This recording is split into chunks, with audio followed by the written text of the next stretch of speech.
Hôm nay mình tổ chức một mini game nho nhỏ vào dịp Giáng sinh năm 2017, là mình xin tặng 10 hộp slime của mình làm vào thời gian vừa qua. Mình xin giới thiệu sơ sơ về những cái slime mà mình đã tạo ra trong thời gian vừa qua cho các bạn xem nhé. Thể lệ chơi của mình cũng rất là đơn giản, cũng giống như là những cái lần kỳ trước, là các bạn comment từ 1 cho đến 99. Và quy định là subscribe kênh của mình, chia sẻ bài viết. Mỗi bạn chỉ được comment một lần duy nhất, không được comment vào comment của người khác đã comment. Đơn giản như vậy thôi. Mình sẽ công bố kết quả vào ngày Giáng sinh nha các bạn nhé. Bây giờ mình sẽ điểm danh qua 10 slime của mình trong thời gian vừa qua nhé. Đây là 10 hộp slime của mình đây. Đây là 10 hộp slime yêu dấu của mình đây. Mình đã tạo ra trong một tuần vừa qua. Có những cái slime mình không có up lên YouTube, mình up lên Instagram nha các bạn nhé. Nên mình sẽ mở ra và giới thiệu từng cái cho các bạn xem nhé. Slime đẹp lắm luôn các bạn à, chơi thích lắm. Đây là slime điển hình nè, hoa vàng trên cỏ xanh của mình đây. Đây là slime tiên răng. Hai slime này là hai slime được các bạn yêu thích nhất luôn. Đó là slime Galaxy của mình được các bạn yêu thích lắm ở trên Instagram.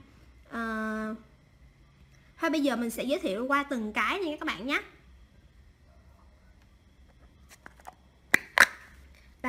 Đây sẽ là slime tuyết của mình đây các bạn ạ. Nó có màu hồng nhạt rất là đẹp ha. Đây slime tuyết của mình đây, rất là đã nha các bạn nhé. Mình có cho một chút ánh kim vào trong đó nên là nó sẽ khác biệt so với những các bạn khác. Mình hay sử dụng ánh kim lắm. Đây các bạn, đây là slime tuyết hồng của mình nha, rất là đẹp luôn ha. Bạn nào trúng giải á, thì mình sẽ tặng cho các bạn một trong những cái slime bất kỳ ở đây nha. Đây là slime tiên răng của mình nhé. Đây các bạn, rất là đã ha. Slime tiên răng này là hơi ít một chút xíu. Đây. Này các bạn nhồi kỹ thêm một chút nữa nha các bạn nhé. Tại vì nó hơi cứng một chút xíu, các bạn chỉ cần nhồi kỹ một chút là nó sẽ trở lại hình dạng như ban đầu nha các bạn.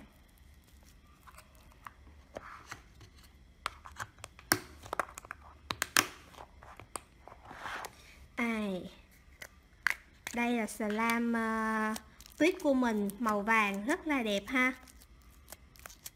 Cái hộp này thì rất là đầy nha các bạn.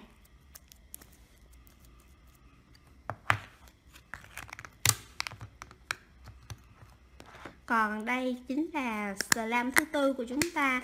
Đó chính là slime bằng xốp nha các bạn. Slime xốp. Cái video vừa rồi mình có hướng dẫn cho các bạn làm slime xốp. Màu xanh bơ rất là đẹp ha. Lúc đầu thì mình tưởng nó là màu xanh dạ quang, cuối cùng nó là màu xanh bơ. Còn đây là slime hoa vàng trên cỏ xanh. Đây các bạn. Khi các bạn ấn như vậy, khi mà đậy nắp lại một hồi nữa sẽ trở vậy, vì chiếc cũ là nó sẽ không bị lúng như vậy đâu. Cái tiếp chính là slime tuyết màu tím, rất là đẹp, rất là nhiều luôn nha các bạn.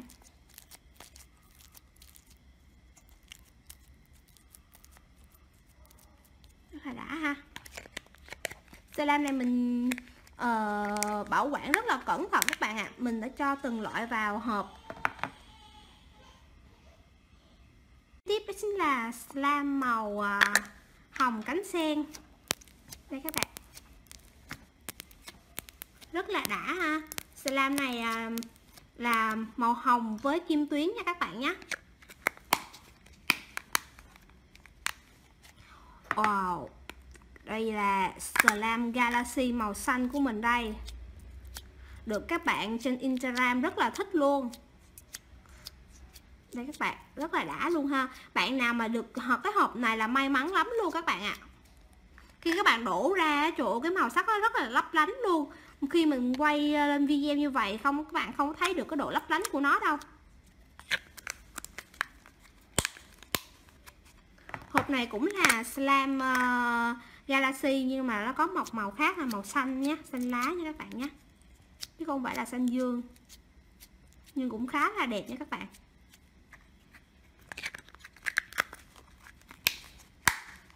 Cuối cùng đó chính là slime tuyết trắng. Đây các bạn, đây là slime tuyết trắng nhé. Slime này là mình cũng rất là thích nha các bạn. Đây các bạn, nó không phải là màu hồng nhá, mà màu trắng nha các bạn, rất là đẹp luôn ha. Đây các bạn thấy cái độ giãn của nó rất là đã luôn ha. Mình bảo quản slime này rất là cẩn thận, nên là mình sau khi mình chơi xong á, thì mình bỏ vào hộp cất, nó sẽ không bị khô. Đây các bạn, rất là đã luôn, mình thích lắm.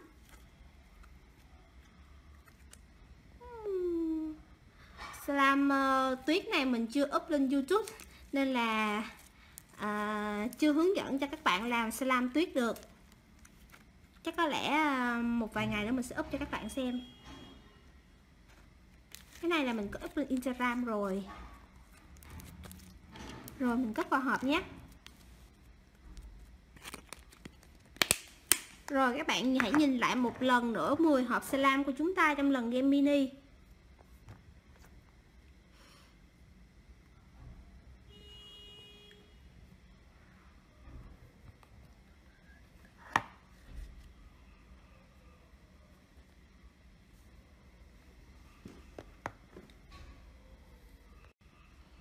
Bây giờ mình sẽ đọc lại tên những slime trong thể lệ game mini này nha các bạn nhé. Đầu tiên đó chính là slime tuyết hồng nha các bạn nhé. Đây là slime tuyết hồng của chúng ta.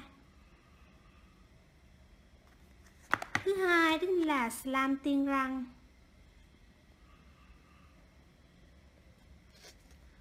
Thứ ba chính là slime tuyết vàng.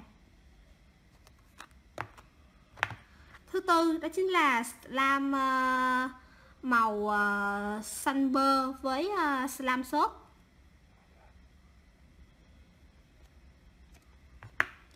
Thứ năm đó chính là slime hoa vàng trên cỏ xanh. Thứ sáu đó chính là slime màu hồng cánh sen với kim tuyến. Thứ bảy đó chính là slime màu tím nhạt. Cái này là slime tuyết nha các bạn, màu tím nhạt. Thứ 8 đó chính là slime tuyết trắng. Slime này chơi rất là đã luôn các bạn.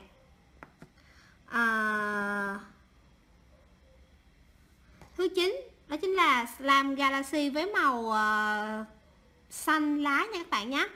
Và cuối cùng đó chính là slime đặc biệt của chúng ta, galaxy màu xanh xanh dương, rất là đẹp.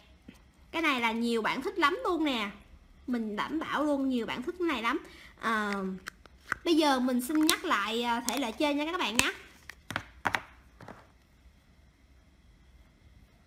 Mình xin nhắc lại thể lệ chơi như sau. Các bạn comment từ bây giờ, từ ngày mà các bạn mình up video này đến ngày đóng quay xổ số là ngày 23 tháng 12 năm 2017 vào lúc 23 giờ 59 phút. Mình sẽ đóng cái kết quả lại. Các bạn chỉ cần comment con số từ 1 cho đến 99. Mỗi bạn chỉ được comment một lần thôi nhé. Và đăng ký kênh mình nè, chia sẻ bài viết của mình lên YouTube nè, chia sẻ bài viết của mình lên Facebook nè.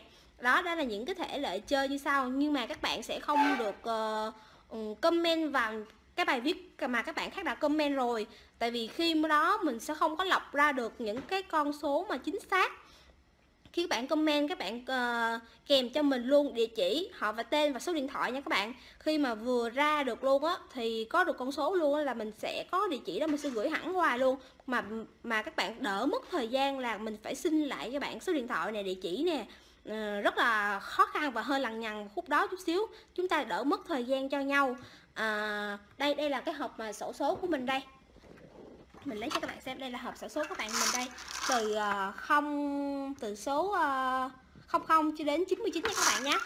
Mình sẽ công bố kết quả vào ngày 24 tháng 12, đó là dịp Giáng sinh với các bạn ạ.